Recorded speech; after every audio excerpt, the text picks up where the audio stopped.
Good day, my friend. Today I will show you how to replace the front shocks on your car. You are right now on the Mercedes W126 channel. I'm Hervé and I will show it to you.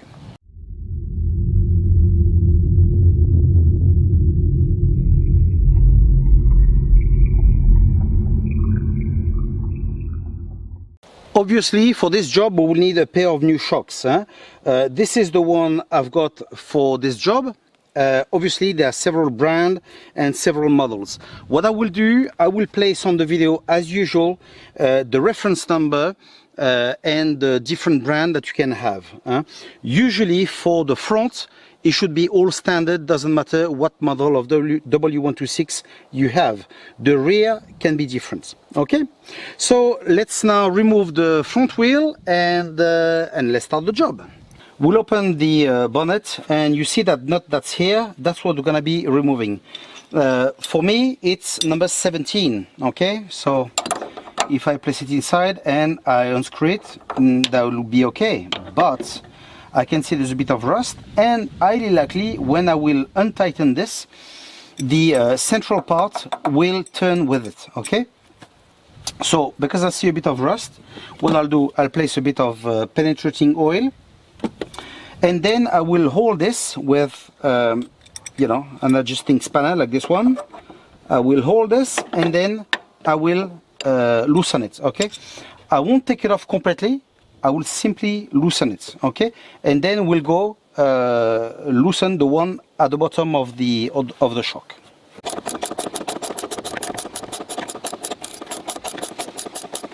Now we're gonna be removing the two bolts that are at the bottom of the suspension, like here you will see.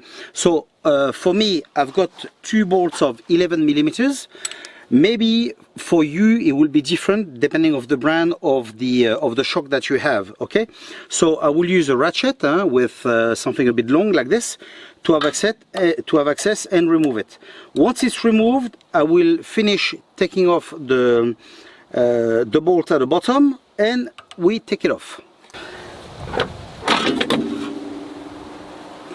Now that we have the old shock and the new one, we will transfer this onto the new one.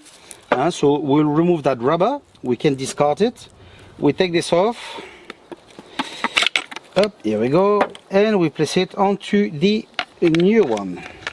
Perfect. Now we're not gonna fit that one again. As you see, with the kit are given new ones. So we'll fit it on top of it and we'll place it on the car.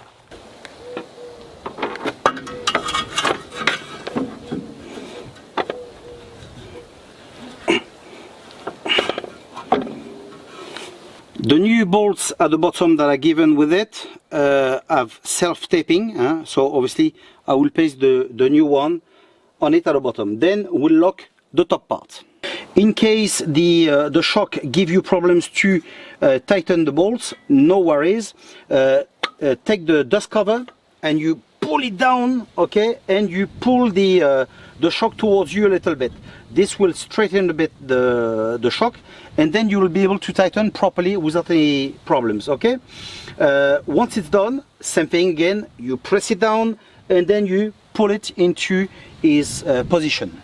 Now to finish, you will tell me, oh, very easy, we place the rubber here, we place this on top, okay, but then you see, it's not coming off, so how are we gonna place our bolts? Well, very easy. What we'll do now, we'll place the wheel on the car and we'll lower the car. You see, now I've placed the wheel and this has been pushed out. Okay, so now we've got ample space to place our nuts. Okay, so now, as I've told you, depending on the manufacturer of your shock, okay, this may be different. You see, before we used a spanner like this one. Here we'll use a flat screwdriver to hold it, and then we will tighten it with a 17. That's it, one side is done, it's all tightened, it's perfect. All you need to do now is do the other side and you will be okay to go. I hope that you are subscribed onto the channel, because many more videos will come that will help you a lot. Okay, so I hope this video has been useful to you. Take care, ciao.